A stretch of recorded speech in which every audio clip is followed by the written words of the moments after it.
श्रीराम राम रघुनंदन मेघश्यामा श्रीराम राम भरताग्रज राम राम श्रीराम भक्त परिपोषक सार्वभौम श्रीरामचंद्र चरणौ शरणं प्रपद्ये।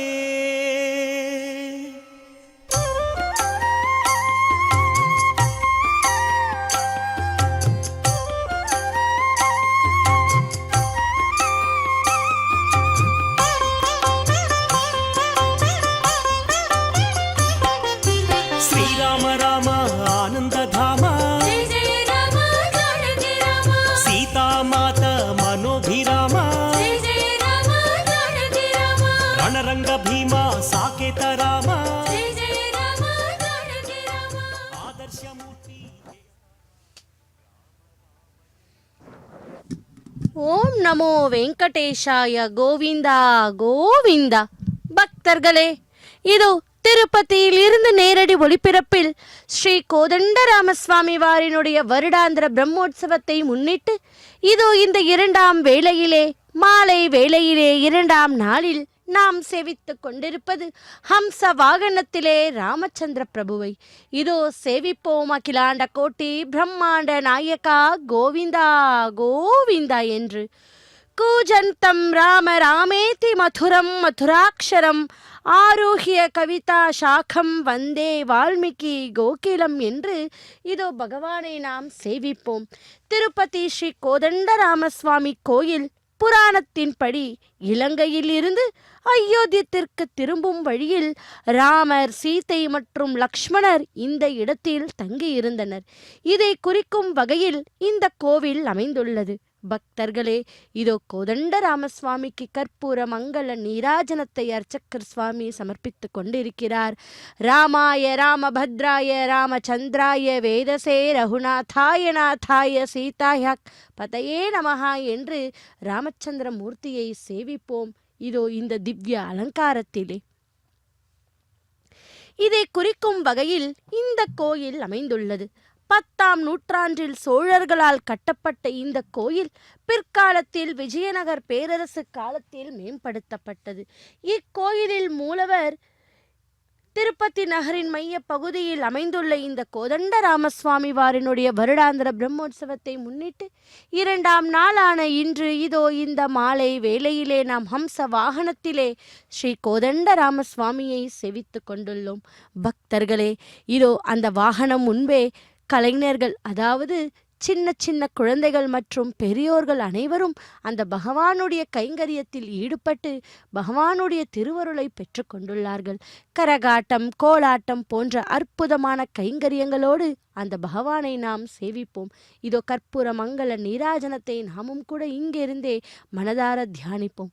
ராமாய ராமபத்ராய ராமச்சந்திராய வேதசே ரகுநாதாய நாதாய சீதாய பதையே நமஹா என்று ராமச்சந்திர மூர்த்தியை சேவிப்போம்.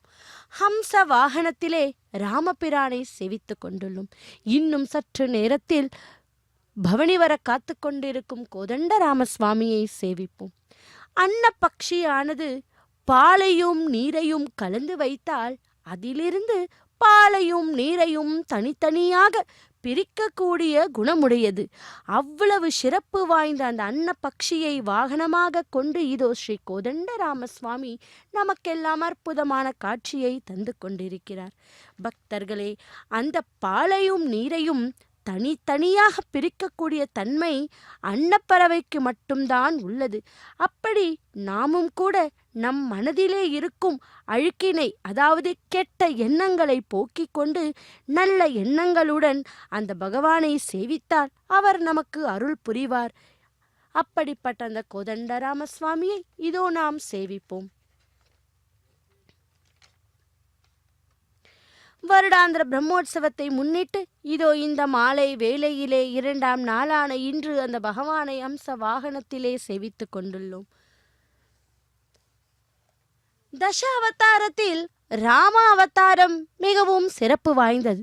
அது அனைவருக்குமே தெரிந்தது. அப்படிப்பட்ட அந்த பரசுராம அவதாரத்தை பற்றி நாம் பார்ப்போம். பிரம்ம தேவருடைய புத்திரர் அத்திரி மகரிஷி. அவருக்கு ஒரு நாள் ஏற்பட்ட ஆனந்த கண்ணீரில் உதித்தவன்தான் சந்திரன். அவனை பிரம்மா பிராமணர்கள் ஔஷதி என்று நட்சத்திரங்களுக்கு அதிபதி ஆக்கினார். அவன் பிரகஸ்பதி ஆகிய தேவர்களின் குரு பத்தினியான தாரே என்பவளை காதலித்தான். அவளை பிரகஸ்பதியிடம் இருந்து பலாத்காரமாக எடுத்துச் சென்றான். அவளுக்கும் அவனுக்கும் பிறந்தவன்தான் புதன். ஒரு சமயம் வைவசுமனுவின் மைந்தனான இளன் என்பவன் உமாதேவியின் சாபத்திற்கு ஆளாகி காட்டில் பெண்ணாக திரிந்தான். அவன் பெண் உருவில் புதன் ஆசிரமத்திற்கு வரும் சமயம் புதன் அவனை மோகித்தான். அந்த இலை என்பவளுக்கும் புதனுக்கும் பிறந்தவர்தான் புருரவசு.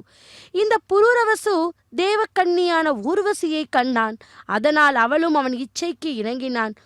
அப்படிப்பட்ட அந்த கோதண்டராம சுவாமி இதோ நாம் சேவித்து கொண்டுள்ளோம். பக்தர்களே, 1000 குதிரைகள் நீர் கொண்டு தர வேண்டும். அந்த குதிரைகளின் காதுகளில் ஒன்று பச்சை பசேல் என்று இருக்கும், மற்ற அங்கங்கள் எல்லாம் மிகவும் தூய வெள்ளையாக இருக்கும். இப்படிப்பட்ட தெய்வ ஜாதி குதிரைகளை கொண்டு வந்து கொடுத்தால் நீர் திருமணம் செய்ய நான் சத்தியவதியை கன்னிகாதானம் செய்கிறேன் என்றானாம் காதிராஜன். ரிஷிகன் நேரே வருணனிடம் சென்று அப்படிப்பட்ட குதிரைகளை பெற்றுக்கொண்டு வந்து காதிராஜன் முன்பு நிறுத்தினான். இதை கண்டதும் காதிராஜன், ஆஹா, நான் எது சாத்தியமாகாது என்று நினைத்து சொன்னேனோ அதனையே இவன் எளிதாக செய்து முடித்து விட்டான். இனி இவனை பரிசோதனைக்கு ஆளாக்கினால் ஒரு அந்தணனுடைய சீற்றம் சாபங்களுக்கு இலக்காக நேரிடும் என்று சிந்தித்தானாம். சத்தியவதியை அவனுக்கு திருமணமும் செய்து வைத்தான். கொஞ்ச காலம் சென்றதும் சத்தியவதிக்கு தனக்கு ஒரு உத்தமமான பிள்ளை பிறக்க வேண்டும் என்றும் ஆசை வந்தது.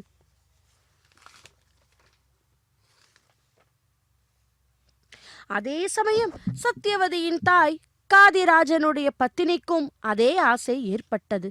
ஆனால் தனக்கு பிறப்பவன் பராக்கிரமசாலியாக இருக்க வேண்டும் என நினைத்தான். அவர்கள் இருவரின் ஆசைகளையும் நிறைவேற்றும் பொருட்டு ரிஷிகன் யாக பிரசாதமான 2 கவலை அன்னத்தை வீட்டிற்கு எடுத்து சென்றான். அவைகளில் ஒன்றில் உத்தமமான ஞான குழந்தை பிறக்கும் மந்திர உச்சாடனம் செய்தானாம்.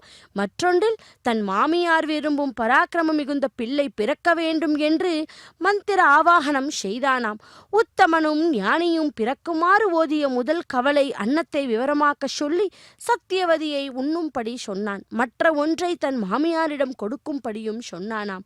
அன்ன கவலைகளை அழித்துவிட்டு ரிஷிகன் ஆற்றுக்கு குளிக்கப் போகிறான். அப்பொழுது உள்ளூர தனக்கு ஒரு அந்தணனாக ஞானியாக பிள்ளை பிறப்பான் என்று, தன் மாமியாருக்கு பராக்கிரமமிக்க க்ஷத்திரிய வீரன் பிறப்பான் என்றும் நம்பிக்கை இருந்தது. ரிஷிகனுக்கு பிள்ளையாக ஜமதக்னி பிறந்தார். சத்தியவதி பின்னர் தன் வாழ்க்கையை துறந்து கௌசிகா என்ற நதியாக மாறினார். ஜமதக்னி ரேணு என்பவருடைய புத்திரியான ரேணுகா தேவியை திருமணமும் செய்து கொண்டார். அவர்களுக்கு வசுமனன் முதலான புத்திரர்கள் பிறந்தார். அவருக்கு ராமன் என்பவன்தான் கடைசி பையனாக பிறந்தான். அவன் பரந்தாமனுடைய அம்சமாகவே அவதரித்தான். அவனே பூலோகத்தில் 21 க்ஷத்திரிய பரம்பரையை வேரோடு கள்ளி கருவுறுத்தான். இவன் சிவபெருமானை நோக்கி தவம் செய்து அவரிடம் பரசு என்ற கோடரியை பெற்ற காரணத்தால் இவனுக்கு பரசுராமன் என்ற பெயரும் ஏற்பட்டது. பக்தர்களே, தாய் தந்தையரிடம் மிகவும் அன்பு கொண்டவன்தான் பரசுராமன். ரேணுகா தேவிக்கு இன்னொரு பெயர் சீலவதி என்பதாகும். அவள் தன் கணவனை தவிர உலகில் வேறு தெய்வமே கிடையாது என்ற கொள்கையையும் நினைப்பையும் கொண்டவள். தினமும் அவள் 6 குளம் போன்ற நீர்நிலைக்கு சென்று அங்கே மண்ணை கையில் எடுத்து பிசைவாள். நான் கற்புக்கரசி என்று உண்மையான் என்றும் சொல்லுவாள். அப்படி சூரிய குலத்திலேயே கேகய நாட்டை ஆண்டு வந்த கிருத்த வீரியன் என்பவனுக்கும் சுனந்தை என்பவளுக்கும் கார்த்த வீரியார்ஜுனன் என்பவனும் பிறந்தான். அவன் பிறக்கும் போதே கைகள் கிடையாது. அதை கண்டு பெற்றோர்கள் மிகவும் வருந்தினார்கள். தன் கையில்லாத குறை நீங்க கார்த்த வீரியார்ஜுனை தத்தாத்திரேயரையே உபதாசித்து வந்தாராம்.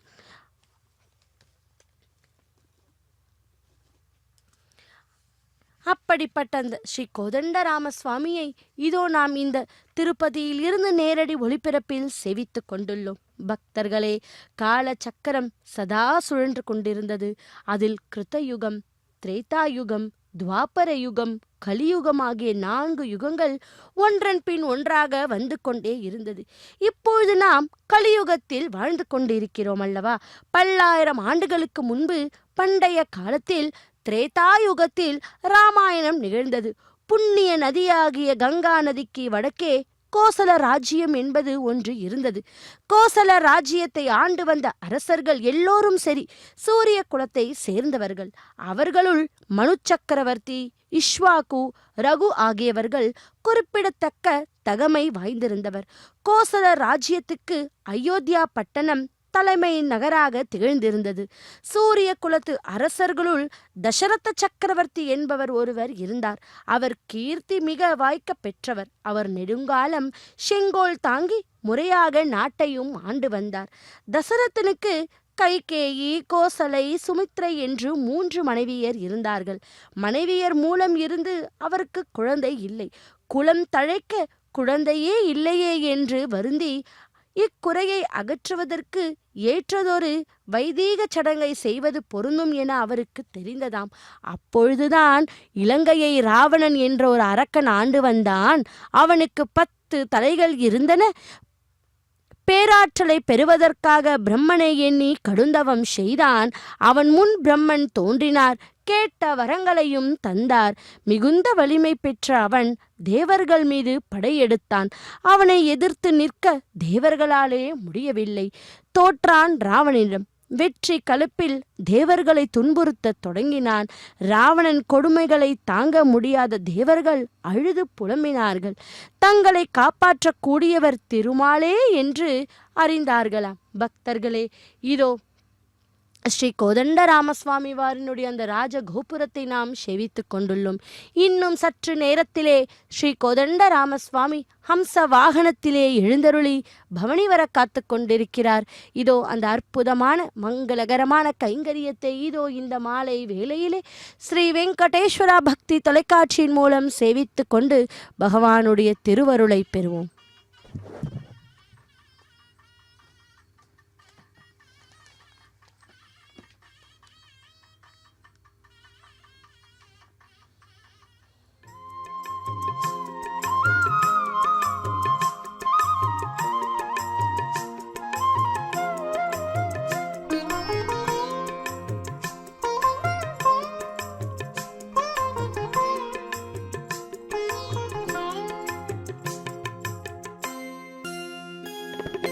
రామచంద్రుడితడు రఘువీరుడు, రామచంద్రుడితడు రఘువీరుడు, కామిత ఫలములియగలిగే నిందరికి రామచంద్రుడితడు రఘువీరుడు, కామిత ఫలములియగలిగే నిందరికి రామచంద్రుడితడు రఘువీరుడు.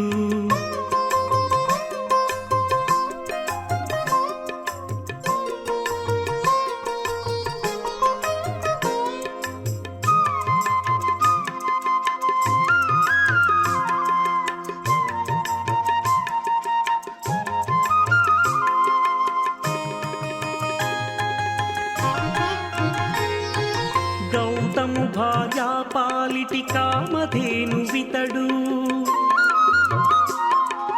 ఘాతల కౌశికు పాలి కల్పవృక్షము. గౌతము భార్యా పాలిటి కామధేను వితడు, ఘాతల కౌశికు పాలి కల్పవృక్షము. సీతాదేవి పాలిటి చింతామణి ఇతడు, సీతాదేవి పాలిటి చింతామణి ఇతడు. ఈతడు దాసుల పాలి ఇహ పరదైవము, రామచంద్రుడితడు రఘువీరుడు. కామిత ఫలములియగలిగే నిందరికి రామచంద్రుడితడు రఘువీరుడు.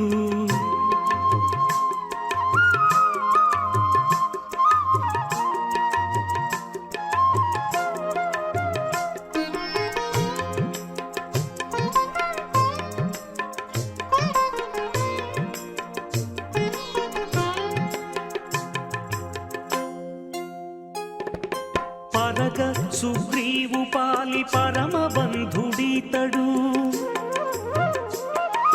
పరగ సుగ్రీవు పాలి పరమ బంధుడీతడు సరి హనుమంతు పాలి సామ్రాజ్యము నిరతి విభీషణు పాలి నిధానము నిరతి విభీషణు పాలి నిధానము గారిమ జనకు పాలి ఘన పారిజాతము రామచంద్రుడితడు రఘువీరుడు కామిత ఫలములియగలిగే నిందరికి రామచంద్రుడితడు రఘువీరుడు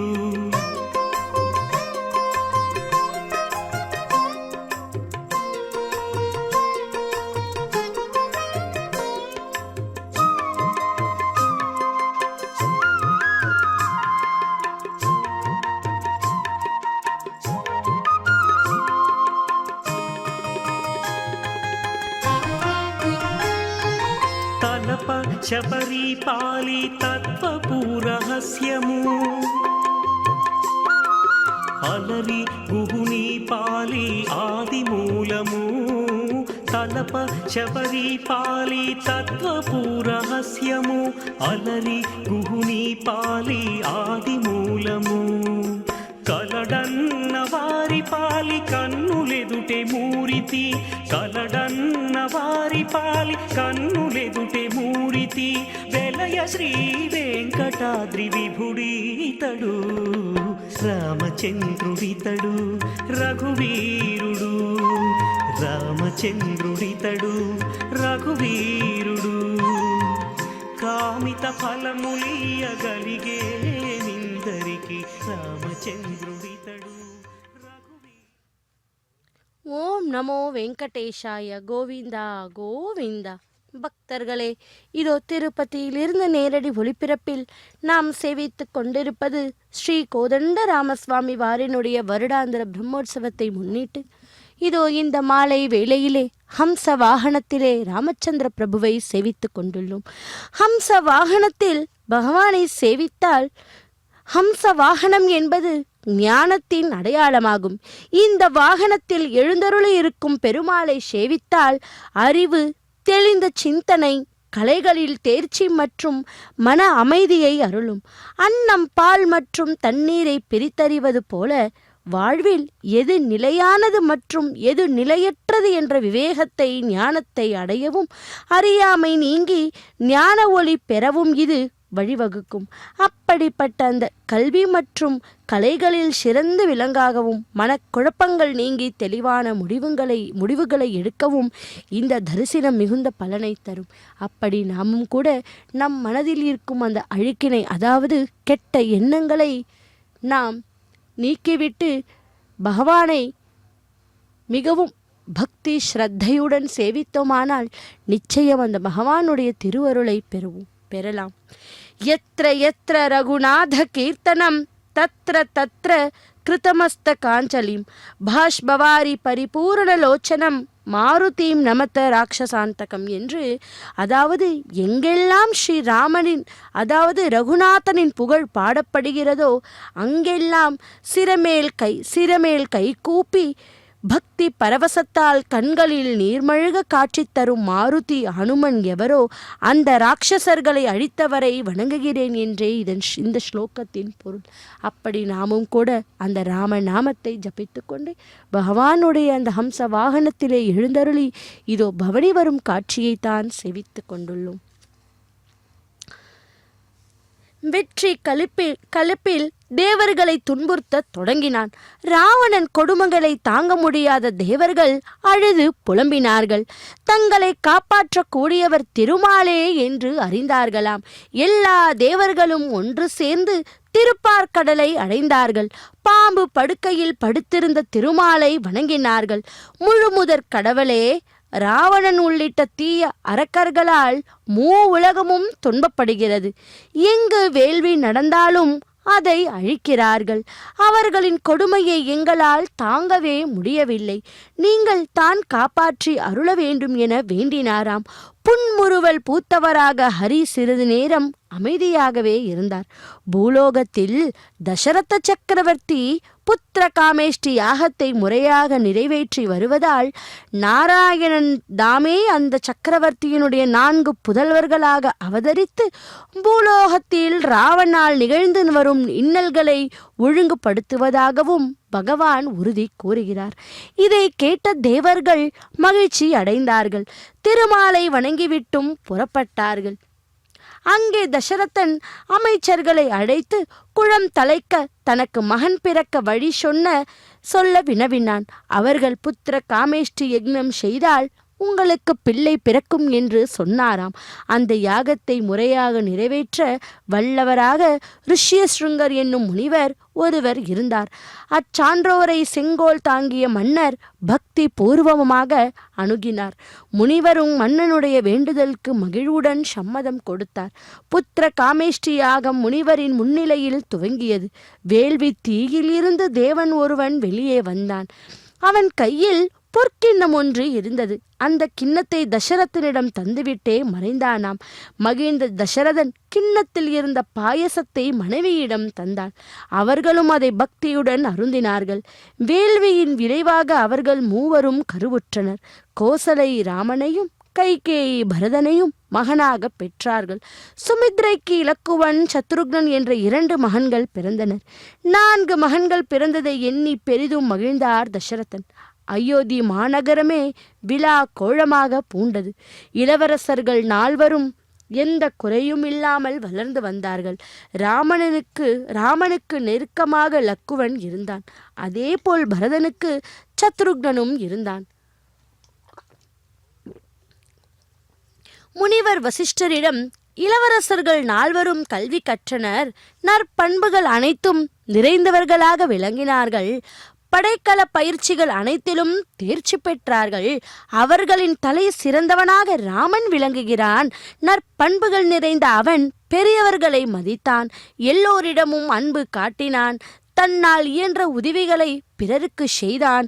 எப்பொழுதும் பொறுமையும் பணிவும் உடையவனாகவே நடந்து கொண்டான். இதனால் எல்லோருடைய உள்ளங்களையும் அவன் கவர்ந்தான். மூத்தவனான அவன் மீது தசரதன் உயிரையே வைத்திருந்தார் என்று கூறுகிறாராம். காலமும் பல கடந்தது. தசரத சக்கரவர்த்தியும் அவருடைய மந்திரி பிரதானிகளும் அரசாங்க அலுவலகங்களை ஆர்வத்துடன் கவனித்து வந்தனர். அப்பொழுது ஏவலால் ஒருவன் அலுவலகத்தினுள் பிரவேசிக்கிறான். மாளிகையில் வாயிலை நோக்கி மாமுனிவர் விஸ்வாமித்திரர் வந்து நின்று கொண்டிருக்கிறார் என்ற செய்தியையும் அவனுக்கு தெரிவிக்கிறான். வாயிலுக்கு விரைந்தான் தசரதன். அவரை வணங்கி வரவேற்றான் தசரதன். அரசவையில் மெச்சுக்குந்த இருக்கையில் அவரை அமர வைத்தார். மாமுனியே, தங்கள் வருகையால் இந்த நாடே பெருமை பெற்றது. தாங்கள் என் உயிரையே கேட்டாலும் தருவேன் என்று வாக்குறுத்தினாராம். வேந்தே, வாக்கு தந்தமைக்கு மிக்க நன்றி. அதை நிறைவேற்றி வைப்பதிலும் தாம் உறுதிப்பாடே வடிவெடுத்து இருப்பீராக. நான் யாகம் ஒன்று நடத்தி வருகிறேன். மாரிஷன், சுபாகு என்னும் 2 அரக்கர்கள் இரத்தத்தையும் மாமிசத்தையும் கொட்டி அந்த யாகத்தை பாழ்படுத்த உறுதி பூண்டிருக்கிறார்கள். செங்கோல் தாங்கிய செம்மலே, உம்முடைய மூத்த செல்வனாகிய ராமன் ஒருவனுக்கு மட்டுமே இந்த அரக்கர்கள் 2வரையும் ஒழித்து தள்ளுவது சாத்தியமாகும் என்றாராம். உன் அருமை செல்வனுக்கு தீங்கு ஏதும் வராதபடி நான் பார்த்து கொள்கிறேன் என்றார் விஸ்வாமித்திரர். இதை கேட்ட தசரதன் ஸ்தம்பித்தான். திக்கி தடுமாறி பேசினான். ராவணனுக்கு 16 ஆண்டு இன்னும் பூர்த்தியாகவில்லை.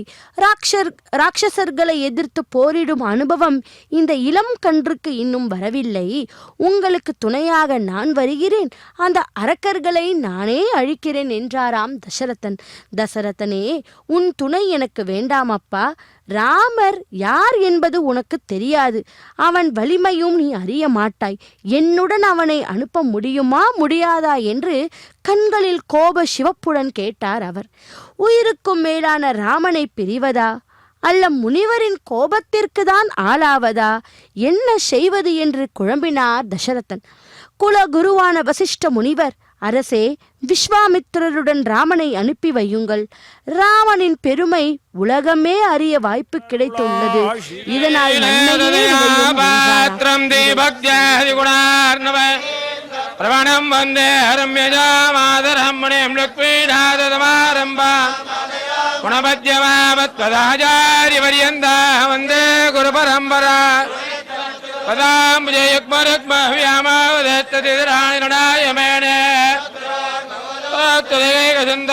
ராமாணியச்சரணம் பிரபத்யே மாதாபிதா பௌதியர்வம்மதேவணியமேன மதன்மயானாமாத்யத்தர குலபதே ஸ்ரீமத்யதங்கிரீகுலம் பிரணவாமி மூர்த்தனா பட்டணாரி பக்திதா உலதேகரயோகி வாஹன் பரஹாளிதீந்திரமித்ராணி மத்பராங்குதமணி என் பிரபதீரை ரஞ்சினே நுண்ணமத அன்பேது ஒளியொளித்தானே நண்புகொள்டே முத்துக்கொள்டேரங்கடல் மல்லை உதத்தார் பொன்னன் கடல் சாதித்தருளா அன்பே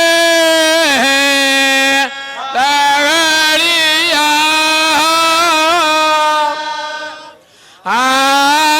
ஆர்வமே நெய்யா என் பிறகு சேர்ந்த ஏடுதெரியா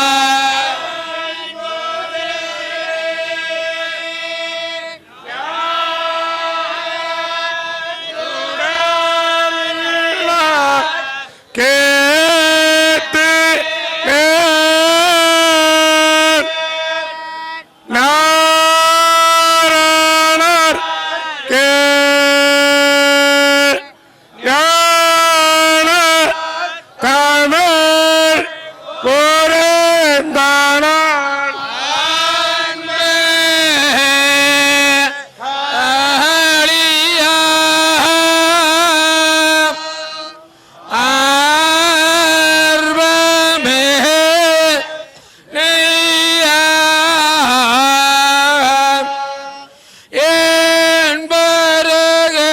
சேர்ந்த ஏடுதெரியா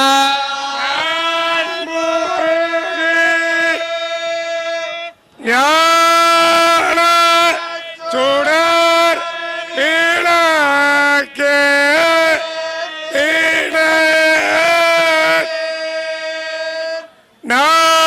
நாரணர் ஞான தமிழ் புரந்தானார்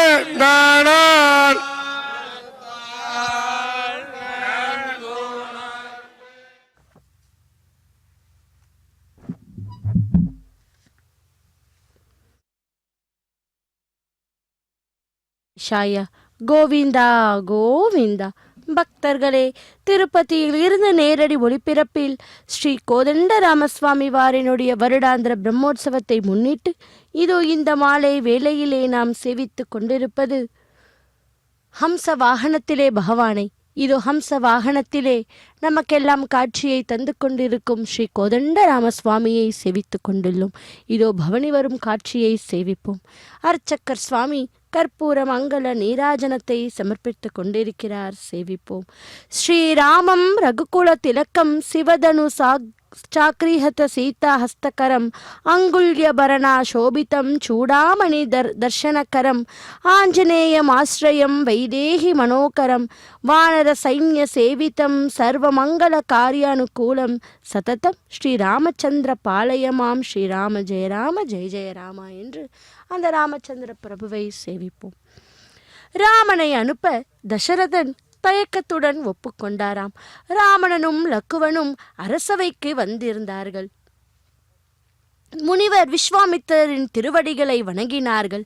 அவர்களை பார்த்து தசரதன் முனிவரின் சொற்படி நடந்து கொள்ளுங்கள் என்றாராம். இளவரசர்கள் இருவரையும் அழைத்து கொண்டு விஸ்வாமித்திரர் புறப்பட்டார்.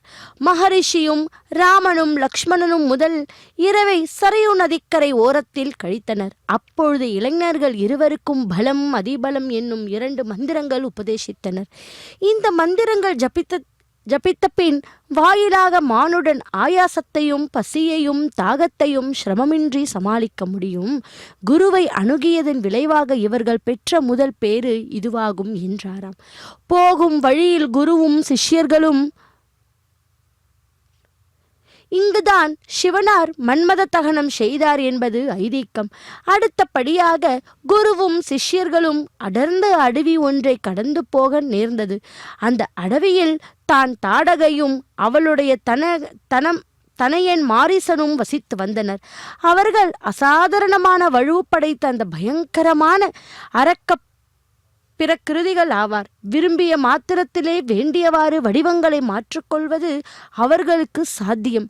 அப்படி மானுடர்களை சித்திரவதை செய்வதிலும் மானுட மாமிசத்தை புஷிப்பதிலும் அவர்கள் மிகவும் மகிழ்விப்பார். அப்பொழுது ராமா, கொடிய அரக்கி தாடகையை என்பவள் இங்கே இருக்கிறாள்.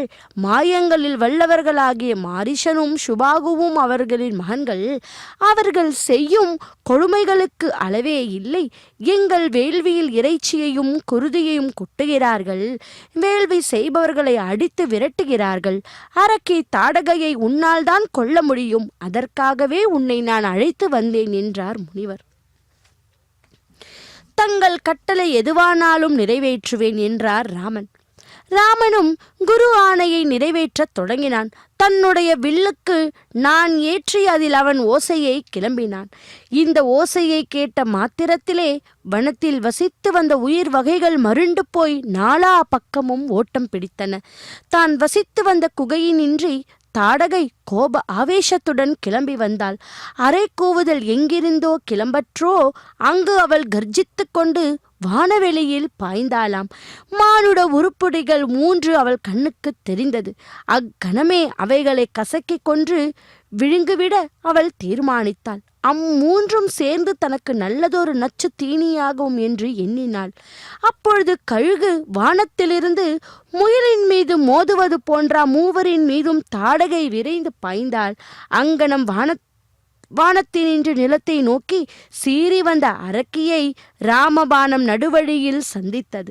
அவளுடைய ஹிருதயத்தை அது துளைத்து கொண்டு போனது. அது மட்டும் இல்லை, பூமியில் விழுவதற்கு முன்பே மாமிசமும் எலும்பு துண்டும் இரத்தமும் ஒன்று சேர்க்கப்பட்ட இறைச்சி தரையில் விழுந்தது. தாடகியின் கதை முடித்த ராமணனை பாராட்டினார் விஸ்வாமித்திரர் வெகுவாக. மூவரின் பயணமும் தொடர்ந்தது. வழியில் போய் கொண்டிருந்த பொழுது விஸ்வாமித்திரர் ராமனுக்கு அஸ்திர சஸ்திர வித்தைகளை பல புகட்டி விதைத்தாராம். விஸ்வாமித்திரர் முனிவருடைய வாட்ஸ்தலம் சித்தாசிரமம் என்னும் பெயர் படைத்திருந்தது. மூர்த்திகள் மூவருமே கடைசியாக அந்த அரிய ஆசிரமத்தை வந்தடைந்தனர். அங்கிருந்த முனிவர்கள் ராமனையும் லக்குவணனையும் வரவேற்றார். முனிவர்களே, மாவீரன் ராமன் கொடிய அரக்கி தாடகையை கொன்றுவிட்டான். இனி நீங்கள் எந்த இடையூறுமின்றி வேள்வி செய்யலாம் என்றார் விஸ்வாமித்திரர். தாடகை இறந்தால் என்ன? அவன் மகன்களான மாரிசனும் சுபாகும் உள்ளார்களே, அவர்கள் வேள்வியை அழிப்பார்களே என்றார் முனிவர்கள் அச்சத்துடன். இதை கேட்ட ராமன், உலகம் நலம் பெற வேள்வி செய்யுங்கள். நானும் லக்குவனும் காவல் இருக்கிறோம். வேள்விக்கு இடையூறு ஏற்படாமல் பார்த்து கொள்கிறோம் என்றாராம். யாகத்துக்கு வேண்டிய ஏற்பாடுகள் அதிவிரைவில் நிறைவேற்றின. அதை பூர்த்தி பண்ணுவதற்கு 6 நாட்கள் பிடிக்கும். அந்த 6 நாட்களிலும் மகரிஷி மௌனமுற்றிருந்தல் வேண்டும். எந்த க்ஷணத்தில் வேண்டுமானாலும் ராட்சசர்கள் யாகசாலையின் மீது மோதுவார்கள். ஆதலால் உணவும் உறக்கமின்றி அரச குமாரர்கள் அள்ளும் பகலும் முழு விழிப்புடன் வேள்வியை பாதுகாக்க வேண்டும். அதற்கு முற்றிலும் ஆயுதமாக அண்ணனும் தம்பியும் காத்திருந்தனர். கடைசி நாளன்று வனத்தில் ஒரே கர்ஜனை. கார்மேகம் மலையாக உருண்டு வருவதற்கு நிகராக அரக்கர் படை தோன்றுவதாயிற்று. அப்படைக்கு மாரிசனும் சுபாகும் தலைமை தாங்கினர். தம்பி லக்ஷ்மணன் என்ன செய்ய வேண்டும் என்பதை அவனுக்கு தெரிவித்துவிட்டு மூத்தவன் மாணவ அஸ்திரத்தை மாரிசன் மீதே ஏவினான். மாணவ அஸ்திரமும் தன் ஒழுங்காக நிறைவேற்றியது. தாக்க வந்தவனை தகர்த்து தள்ளுவதற்காக பதிலாக அவன் உள்ளத்தில் குழப்பத்தை கிளப்பி அவனை கடலினுள் வெகு தூரத்துக்கு அப்பாலே வீசியது. ஆக்னேய அஸ்திரத்தை ஏவி ராமன் சுபாகுவை சுட்டெறிந்தான். பிறகு இரு சகோதரர்களும் ஒன்று கூடி மலையாக புரண்டு வந்த ராட்சச படைகளை துரத்தி தள்ளினார். ராமனும் லக்வணனும் விஸ்வாமித்திரன் ஆசிரமத்திலேயே தங்கி இருந்தார்கள். அப்பொழுது அக்காலத்தில் பிரசித்தி பெற்றிருந்த பட்டணம் ஒன்று இருந்தது. அதன் பெயர்தான் மிதிலாபுரி. அதை ஜனக மகாராஜா ஆண்டு வந்தார். அவர் கல்வியிலும் மேன்மையுற்றிருந்தார். பண்பாட்டில் சிறந்த அவர் யாகம் ஒன்றை நடத்த ஏற்பாடு செய்து வந்தார். அத்துடன் அவரிடம் அதிசயித்தக்க வில் ஒன்று இருந்தது. பல இடங்களிலிருந்து கற்றவர்களும் மற்றவர்களும் ஆற்றல் மிக்க வாய்ந்த பெற்றிருந்த அரச குமாரர்களும் அவ்விழாவில் கலந்து கொள்ள அங்கு வந்து கொண்டிருந்தாராம். மகரிஷி விஸ்வாமித்திரரும் அவருடன் ஆசிரமவாதிகளும் அந்த யாகத்தில் கலந்து கொள்ள செல்வத்தை ரகுராமனுக்கு எடுத்துரைத்தார் மகரிஷி. விருப்பம் இருந்தால் அந்த அரசு குமாரர்களிலும் இந்த யாகத்தை பார்க்க வரலாம் என்று இயம்பினாராம். ஆச்சாரியர் ஆணைப்படி நடந்து கொள்ள தாங்கள் என்று ஆயுதமாயிருப்பதை அவரிடம் ராமனே தெரிவித்தார். பொருளை தொடர்ந்து நிழல் வழுவதற்கு நிகராக குருவை பின்பற்றி சிஷ்யர்கள் செல்வதுதான் முறை என்றும் அவன் இயம்பினான். ஆசிரமத்தின் திருக்கூட்டம் புறப்பட்டு சென்றது. பக்தர்களே, இதோ ஹம்ச வாகனத்திலே ஸ்ரீ கோதண்ட ராமசுவாமியை சேவிப்போம். இதோ பவனி வரும் காட்சி.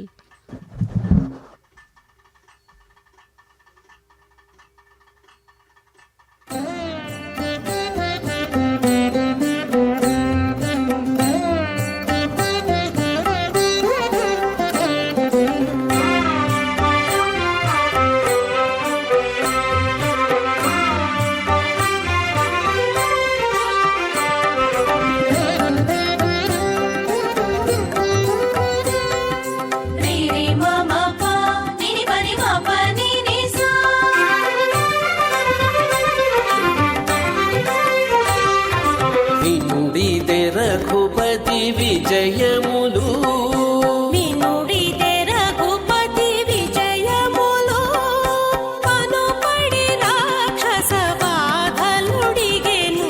వినుడిదే రఘుపతి విజయములు పనుబడి రాక్షస బాధలుడిగెను.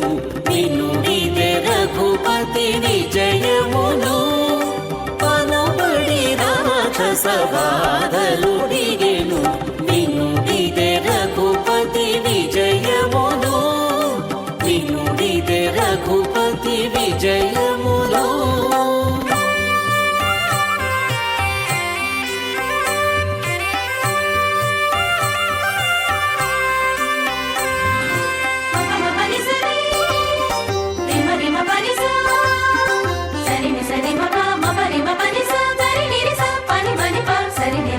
ఉలగిరులదిరెను కుంభిని వడకెను ఇలా రాముడు రథమెక్కినను. ఉలగిరులదిరెను కుంభిని వడకెను ఇలా రాముడు రథమెక్కినను.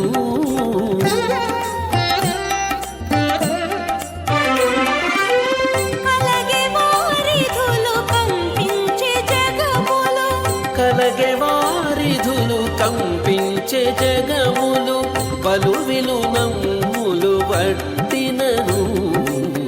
కలగే వారిధులు కంపించే జగములు వలువిలు నమ్ములు వట్టినను. వినుడిదే రఘుపతి విజయములు పనుపడి రాక్షస బాధలుడిగెను. వినుడిదే రఘుపతి విజయములు. సంఘృతేభిరాహుదః ప్రజానో రుక్మవృవ్యావ్యజ్యోత్తరుపరశపాజిత్రిజేరుచారः అగ్నిరమృతో భవద్వజో భరిజిరేనంజో రజనయత్సురేతాः ఆయదిశే నృపదింతేజారక్షురేజోరిషిక్తంజోరభీగే అగ్నిశ్నర్థపనభజ్యం యువానగ్రస్వాధజంజనయత్సోదజచ్చ సదేజీయసా మనసా త్వోతవదశిక్షత్వభచ్చ శిక్షోః అగ్నే రాజోనృతభస్య ప్రభూతౌ భూజామదే దుష్టురజశ్చ వస్వః అగ్నే దహంతమాభరద్యుమ్నస్య ప్రాతః రజిం విశ్వాచరుషణీరభ్యాదావాజేషు సాతహతు తమగ్నే పృతనాథః కౌరజగౌతః స్వాభర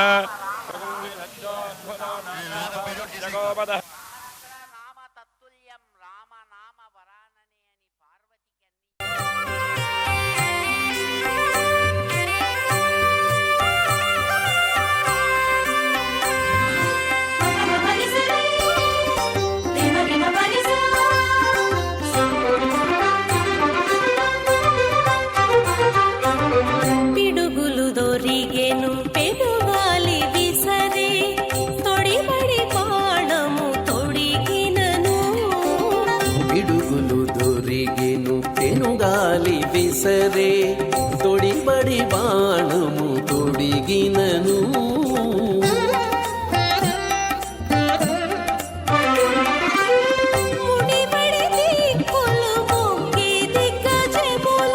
ముడిబడి దిక్కులు మొక్కే దిగ్గజములు ఎడపక రావణు నేసినను ముడిబడి దిక్కులు మొక్కే దిగ్గజములు ఎడపక రావణు నేసినను వినుడిదే రఘుపతి విజయములు పలుకడి రాక్షస బాధలుడిగెను వినుడిదే రఘుపతి విజయములు వినుడిదే రఘుపతి విజయములు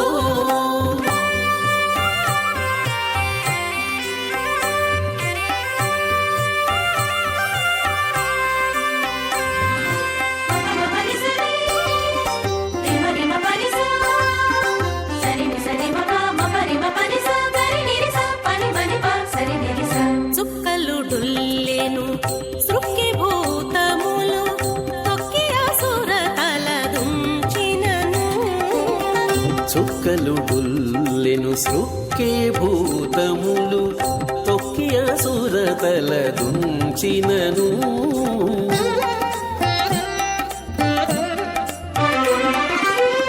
పక్కన శ్రీ వెంకటగిరి నిలువగా గక్కన శ్రీ వెంకటగిరి నిలువగ అక్కజమగు శుభమందరి కొదవే గక్కన శ్రీ వెంకటగిరి నిలువగ అక్కజమగు శుభమందరి కొదవే వినుడిదే రఘుపతి విజయములు పలుకడి రాక్షస బాధలుడిగెను వినుడిదే రఘుపతి విజయములు పలుకడి రాక్షస బాధలుడిగెను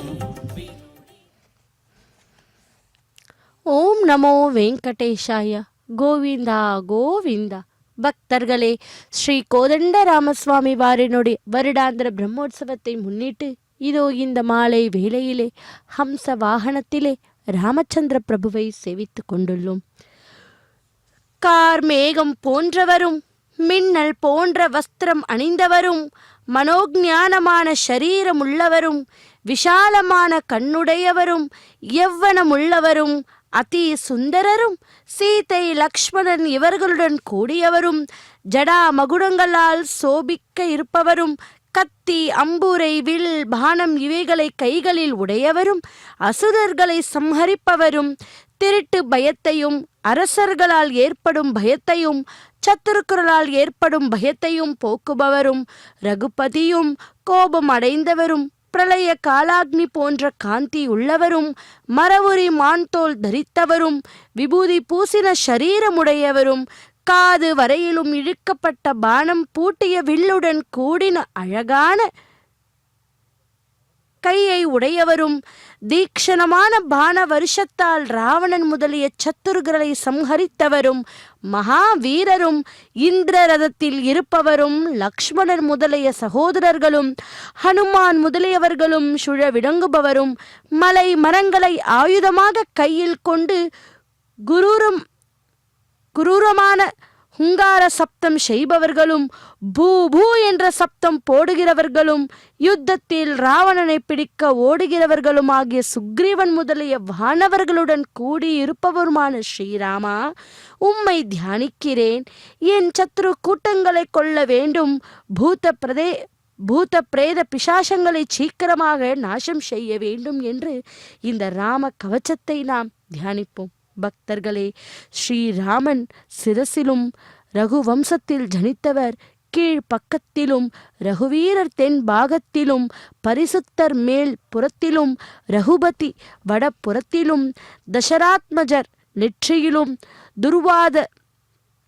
துர்வால சியாமலர் புருவங்களிலும், ஜனார்தனன் புருவத்தின் மத்தியிலும், ராஜேந்திரர் காதுகளிலும், ராஜீவலோச்சனர் கண்களிலும், ராஜரிஷி மூக்கிலும், ஜானகிபதி கன்னத்திலும், ராஜரிஷி மூக்கிலும், ஜானகிபதி கன்னத்திலும், கரனை கொன்றவர் காது மூலத்திலும், ரகு சிரேஷ்டன் நெற்றியிலும், வாக்கு பதியாதவர் நாக்கிலும், ரகோத்தமர் பற்களிலும், ஸ்ரீராமச்சந்திரர் உதடுகளிலும், பராத்பரர் முகத்திலும், உலகம் வணங்க விளங்குகிறவர் கழுத்திலும், ராவணாந்தக்கர் தோள்களிலும், வில் பானங்களை தரிப்பவர் கைகளிலும், வாலி மர்த்தனர் விரல்களிலும், ராட்சசாந்தக்கர் முன் கைகளிலும், காக்குஸ்தர் மார்பிலும், ஹரி இருதயத்திலும், சீதாபதி ஸ்தானங்களிலும், ஜெகதீஸ்வரர் பக்கங்களிலும், லக்ஷ்மீசர் இடையிலும், ரகுநாயக்கர் நாபியிலும், கௌசல்ய குமாரர் இடுப்பிலும், தீராத ஈதிப்பாதையை நாசம் செய்பவர் ரிஷிகேஷர் ரகசிய இடத்திலும், சத்திய விக்ரமரர் முழங்கால்களிலும், ஷாரங்கம் என்கின்ற வில்லை தரித்தவர் துடைகளிலும், ஹனுமானின் பிரீத்தி உள்ளவரும் என்று அந்த பரந்தாமனை நாம் சேவிப்போம். பக்தர்களே, இதோ அப்படிப்பட்ட அந்த ஸ்ரீ கோதண்ட ராமசுவாமியை ஹம்ச வாகனத்திலே எழுந்தருளி பவனி வரும் காட்சியைத்தான் நாம் சேவித்து கொண்டுள்ளோம். ராம நாமத்தால் கட்டுண்ட ஈசன், அதாவது வீரமணி மகா சிவபக்தன். அவன் பக்திக்கு கட்டுப்பாட்டு ஈசன் அவன் அரண்மனையிலே சாநித்தியம் கொண்டிருந்தார். அவர் மைந்தன் ருக்மாங்கத்தன் தந்தையின் புகழுக்கேற்ப விளங்கி வந்தான். மிகுந்த பராக்கிரமசாலி. பட்டணத்திலே நுழைந்த அஸ்வமேத குதிரையை ருக்மாங்கதன் பிடித்து கட்டி போட்டு விட்டான். பின்னாலேயே வந்த சத்ருக்னன் முதலானோர் அவனிடம் வந்து குதிரையை விட்டு விடுமாறு கேட்டாராம். ருக்மாங்கத்தன் அவர்கள் கோரிக்கைக்கு இணக்க மறுத்துவிட்டான். தன்னோடு போரிட்டு வெற்றி கொண்ட குதிரையை அவிழ்த்து செல்லுமாறு சொல்லிவிட்டான். அடே, எங்கள் வலிமையை உணராத சிறு பிள்ளை தனமாக பேசுகிறாய். ஸ்ரீராமனை விரோதி கொண்டவன் ஒரு நாளும் தப்ப முடியாது என்றான் புஷ்கரன். என் தந்தையின் பிரதாபம் உங்களுக்கு தெரியவில்லை போலும். என் தந்தையின் விருப்பத்திற்கு இணங்கி ஈசன் எப்போது அரண்மனையில் தங்கி இருக்கிறார். விண்ணில் உயிரை இழக்காதீர்கள் என்றானாம் ருக்மாங்கதன். அடே, சிவபக்தன்தான் ராவணனாம். அவனை கொன்றது எங்கள் தந்தையே என்பதை மறந்துவிடாதே. குதிரை விடுவிக்கிறாயா அல்லது உன் தந்தையுடன் யுத்தத்திற்கு வருகிறாயா என்று கர்ஜித்தான் புஷ்கரன். வீரமணி சிவ பூஜையில் இருந்தான். ஈசன் அவன் முன்பு தோன்றி ஸ்ரீராமனிடம் விரோதம் வேண்டாம் என்று குதிரையை விட்டுவிடுமாறு தெரிவித்தாராம். மகேஸ்வரா, எனக்கு தாங்களே அருள வேண்டும். ராமனுடைய சேனையை ஜெயிக்க உதவி செய்ய வேண்டும் என்று பிரார்த்தித்தான் வீரமணி. பக்தனே, உன் கோரிக்கை எனக்கு விசித்திரமாக படுகிறது.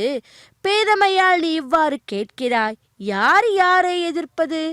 ராமா, சேனையுடன் யுத்தம் என்றால் ராமனுடனே யுத்தம் செய்வது போலன்றோ? ராமனுக்கு அபவாதம் செய்து என்னிடம் நீ வரம் கேட்பது முறையா என்று கேட்டாராம் ஈசன். மகேஸ்வரா, ஸ்ரீராமன் தெய்வம் என்றால் நரர்களுக்கு விதிக்கப்பட்ட அஸ்வமேத யாகம் ஏன் செய்ய வேண்டும்? என்னுடைய ஆண்மைக்கும் வீரத்துக்கும் களங்கம் உண்டாகும்படி நான் பணிந்து செல்ல விரும்பவில்லை. எனக்கு தாங்கள் உதவி செய்துதான் ஆக வேண்டும். என்னை கைவிட்டு விடாதீர்கள். நான் யுத்தம் செய்வதென்று தீர்மானித்து விட்டேன். அந்த எண்ணத்திலிருந்து என்னை பின்வாங்க செய்யாதீர்கள் என்று மன்றாடினானாம் வீரமணி. அவனுடைய உறுதியை கண்ட ஈசன் ஸ்ரீராம தரிசனத்தை அவனுக்கு கிடைக்க செய்து அவனை ராம பக்தனாக எண்ணி அவனுக்கு உதவ சம்மதித்தார். வீரமணி பூஜையை முடித்துக்கொண்டு வீரர்களுடன் யுத்தத்திற்கே வந்தான். இரு படைகளுக்கும் மிக உக்கிரமான யுத்தம் நடந்தது. ஆஞ்சநேயர் கோப ஆவேசத்துடன் யுத்த களத்தில் புகுந்து ருக்மாங்கத்தனையும் அவர் வீரர்களையும் அடித்து தள்ளினார். வீரமணியோ சத்ருக்னன், புஷ்கரன் ஆகியோரை பானவர் சங்களால் திக்முக்காட செய்வித்தான். வீரமணியின் வேகம் அதி உக்கிரமாக மாறுவதை கண்ட மாருதி யோகினி தங்களுக்கு உபதேசித்த ராம கவச்ச மந்திரத்தை பிரயோகிக்கும்படி சத்ருக்னனை வேண்டினானாம். அவனும் ஸ்ரீராமனை தியானித்து அந்த அஸ்திரத்தை பிரயோகித்தான். பயங்கரமான சீற்றத்தோடு பாய்ந்த அஸ்திரம் வீரமணியின் மார்பிலே தங்கியது. மூர்ச்சித்து விழுந்தான் அவன். பக்தன் படுக்களத்தில் விழுந்ததைக் கண்ட ஈசன் சக்தியுடன் வீரபத்ரனுடன் யுத்த களத்திற்கு வந்தாராம். சத்ருக்னன் ஈசனை எதிர்த்தான். ஆஞ்சநேயர் தேவியை எதிர்த்து நின்றார். புஷ்கரன் வீரபத்ரருடன் போரிட்டான். யுத்த பூமியே அவர்களுடைய அஸ்திர பிரயோகங்களால் நடுங்கியது. ஈசனுடைய கோபத்தின் முன்பு சத்ருக்னன் எவ்வளவு நேரம்தான் தாக்கு பிடிக்க முடியும்? மயங்கி பூமியிலே விழுந்தான். வீரபத்ரரும் புஷ்கரனை மூர்ச்சி விழ செய்து விட்டார்.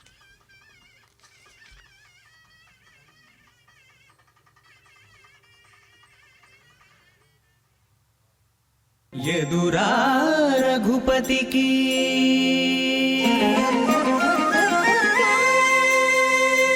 ఎదురా రఘుపతికి నీవిటు రావణ ఎదురా రఘుపతికి నీవిటు రావణ నేడు ఇదేమి బుద్ధి తలచితివి ఇట్లాయ బ్రతుకు ఎదురా రఘుపతికి నీవిటు రావణ నేడు ఇదేమి బుద్ధి తలచితివి ఇట్లాయ బ్రతుకు ఎదురా రఘుపతికి నీవిటు రావణ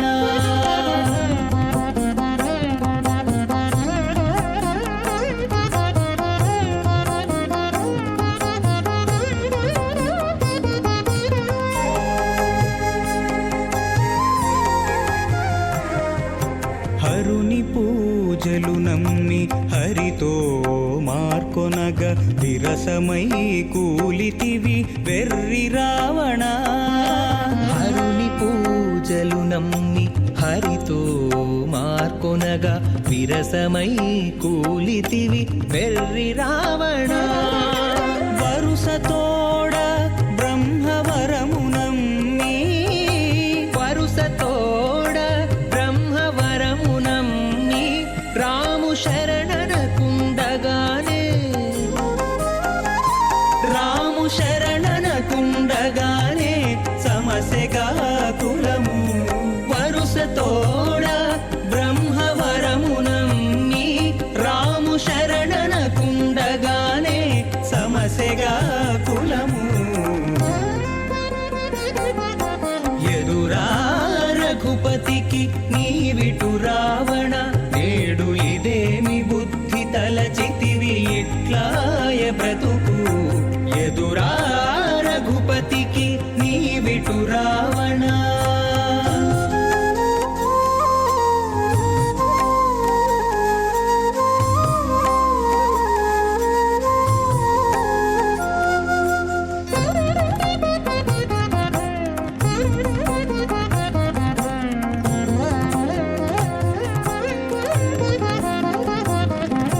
జపతపములు నమ్మి సర్వేషు విడువగా విపరీతమాయగా వెర్రి రావణ జపతపములు నమ్మి సర్వేషు విడువగా విపరీతమాయగా వెర్రి రావణ ఉపమలన కడుతానున్న జలనిధి నమ్మి ఉపమలన కడుతానున్న జలనిధి నమ్మి కపుల పాలైతివిగా కపుల పాలైతివిగా కదన రంగమున ఉపమలన కడుతానున్న జలనిధి నమ్మి కపుల పాలైతివిగా కదన రంగమున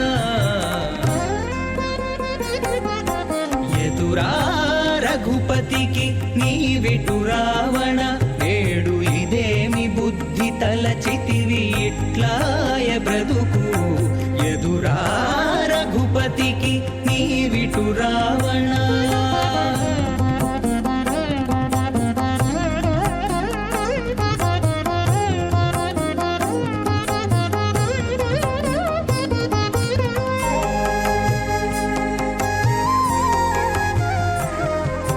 బంటతనము నమ్మి పైకొన్న రాఘవు వింట బొలిసితివిగా వెర్రి రావణ బంటతనము నమ్మి పైకొన్న రాఘవు వింట బొలిసితివిగా వెర్రి రావణ ఇంటనే శ్రీ వెంకటేశ్వరుని గొలిచి ఇంటనే శ్రీ వెంకటేశ్వరుని గొలిచి వెంటనే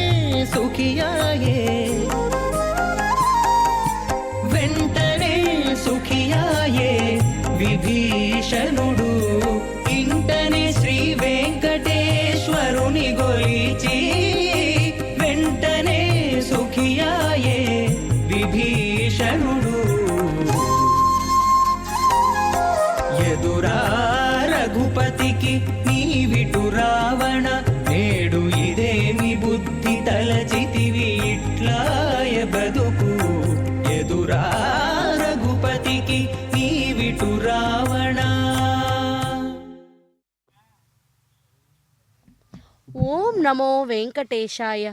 ஸ்ரீராம ராம ராமேதி ரமே ராமை மனோரமே சகசிரநாம தத்துல்யம் ராமநாம வரானனே என்று ராமநாமத்தை ஜபிப்போம். ராமச்சந்திர மூர்த்தியினுடைய அருளை பெறுவோம். பக்தர்களே, இதோ சேவிப்போம் ஹம்ச வாகனத்திலே ராமச்சந்திர மூர்த்தியை.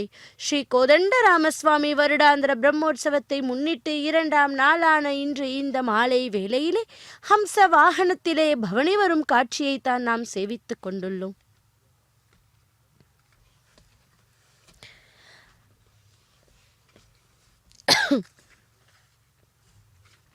ராம பக்தனுடைய பாத ஸ்பர்சம், அதாவது அஸ்வமேத யாகை குதிரை பின்னால் நீல பர்வத்தம் சென்று புருஷோத்தம க்ஷேத்திரத்தை தாண்டி சக்கராகங்கன் என்ற பட்டணத்தை அடைந்தது. அப்பட்டணத்தை சுபாகு என்பவன் அரசாண்டு வந்தான். அவன் மகன் தமணன் என்பவன் யாக குதிரையைக் கண்டு அதை பிடித்து கட்டிவிட்டானாம். புஷ்கரன் படைகளுடன் தமணனை எதிர்த்தான். தமணனும் சிறந்த வீரன்தானே. இருப்பினும் பரத புத்திரனுடைய பான பிரயோகங்களுக்கு ஈடு கொடுக்க முடியாது என்று திணறினான். முடிவில் வலிமை வாய்ந்த அஸ்திரத்தால் புஷ்கரன் தமணனை தாக்க மூர்ச்சித்து விட செய்தான். மகன் போரிலே அடிபட்டு விழுந்துவிட்ட செய்தியை கேட்டு சுபாகு வெகுண்டு வீரர்களுடன் ஓடி வந்து தாக்கினான். கண்மூடித்தனமாக தாங்கும் சுபாகுவை நெருங்கினார் ஆஞ்சநேயர். சாமாரியாக பானங்கள் மாருதியை தாக்கின. அவற்றை லட்சியம் செய்யாது சுபாகுவை நெருங்கி ராமா ராமா என்று கத்திக்கொண்டே பாய்ந்து அவன் மார்பிலே உதைத்தார். மலை போல மாருதியின் கால்கள் தாக்கிய போது சுபாகு கதை கலங்கி மூர்ச்சித்து விழுந்தான். அப்போது அவன் சிந்தனையிலே ஒரு அதிசய காட்சி தோன்றியது. கோட்டி சூரியன் பிரகாசத்தோடு விளங்கும் அயோத்திய மாநகரம், அங்கே பெரிய யாக மண்டபம், அதில் வசிஷ்டர், வாமதேவர், ஜாப்பாலி, சியவனர் முதலான மகிழ்ச்சிகள் அமர்ந்திருக்கிறார்கள். யாகத்திற்கான சங்கல்பத்தை ஸ்ரீராமன் செய்து கொண்டிருக்கிறார். வானிலே பிரம்மன் முதலான தேவர்கள் வந்திருந்து வாழ்த்துகிறார்கள். சிந்தனையிலே தோன்றி மறைந்த காட்சியோடு அவன் மூர்ச்சையும் தெளிந்து எழுந்தான். வந்திருப்பவர்கள் ஸ்ரீராமனுடைய சேனையை சேர்ந்தவர்கள் அன்றோ? ஸ்ரீராமன் அனுப்பி வைத்த யாக குதிரையை அவன் பிடித்து நிறுத்தி இருக்கிறான். ஸ்ரீராமனை சேர்ந்தவர்கள் என்பது தெளிவாகியதும் எழுந்திருந்து யுத்தத்தை நிறுத்த செய்தானாம். உடனே காணிக்கைகளுடைய குதிரையை அழித்து வர உத்தரவிட்டான்.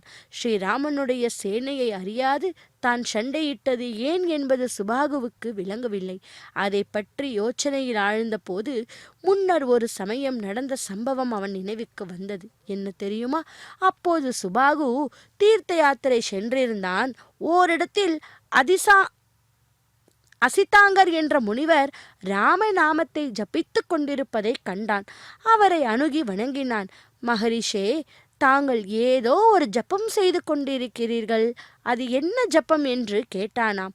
சுபாகு நாராயணனிடம் மிகுந்த பக்தி உள்ளவன் என்பதை ஞான திருஷ்டியால் அறிந்த மகரிஷி, மன்னவா, உன் இஷ்ட தெய்வமான ஸ்ரீமன் நாராயணன் பூலோகத்தில் அயோத்தியத்திலே ஸ்ரீராமன் என்ற நாமத்தோடு அவதாரம் செய்துள்ளார். அவரை நினைத்துதான் நான் ஜபம் செய்து கொண்டிருக்கிறேன் என்றாராம். மகரிஷியின் வார்த்தையை கேட்ட சிரித்தான் சுபாகு. ராமனை போய் நாராயணனுக்கு சமமாக சொல்கிறீர்களே, ராமன் யார்? என்னை போன்ற அரசன்தானே. நாராயணன் என்றால் அவர் தம் மனைவியை காணாது தேடினர் என்பது எவ்வாறு பொருந்தும்? ஐயோ பாவம்! ஹே நாராயணா, உமக்கு கூட இந்த கஷ்டமா? உம்முடைய மனைவி எங்கே போய்விட்டாள் என்று கூட்டத் தெரியாமல் காட்டிலே தேடினீரோ? மகரிஷே, இதை நான் ஒப்புக்கொள்ள மாட்டேன் என்றான் பரிகாசத்தோடு. முனிவருக்கு கோபம் வந்துவிட்டது. அடே, உன் அற்ப புத்தியை காட்டிவிட்டாயே. உன் போன்ற மூடர்களுக்கு நாராயணனுடைய மகிமை எங்கு தெரிய போகிறது? தக்க சமயம் வருமறை ராமனை புரிந்து கொள்வது உனக்கு எட்டாதாகவே இருக்கட்டும் என்று சபித்தாராம்.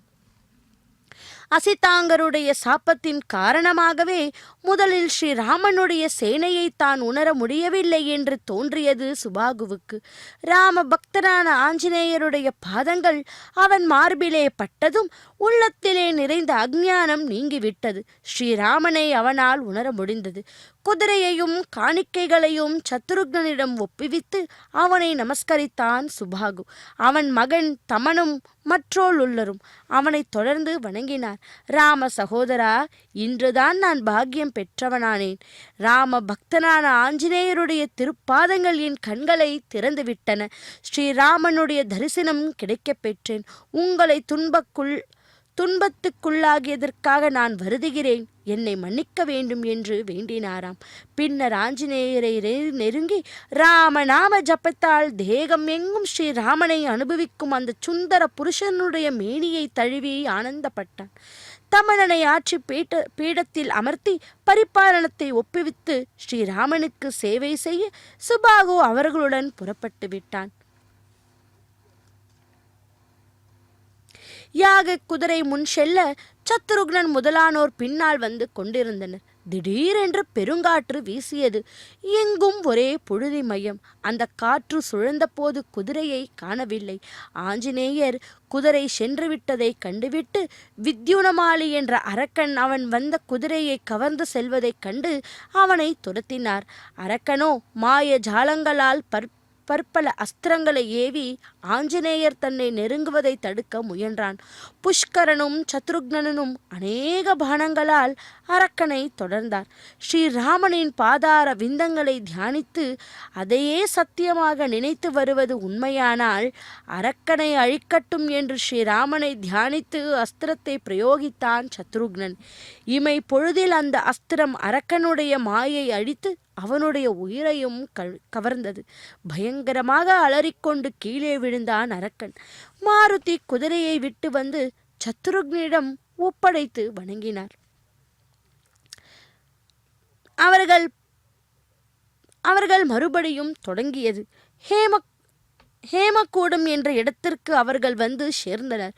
முன்பாக நடந்து சென்று கொண்டிருந்த குதிரை ஓரிடத்தில் நின்றுவிட்டு வீரர்கள் அதை மேலே செல்லுமாறு விரட்டினராம். பக்தர்களே, இதோ அந்த கோயில் ஸ்ரீ கோதண்டராமசுவாமி வாரனுடைய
ननाथो ननाथः सदा वेङ्कटेशं स्मरामि स्मरामि हरे वेङ्कटेश प्रसीद प्रसीद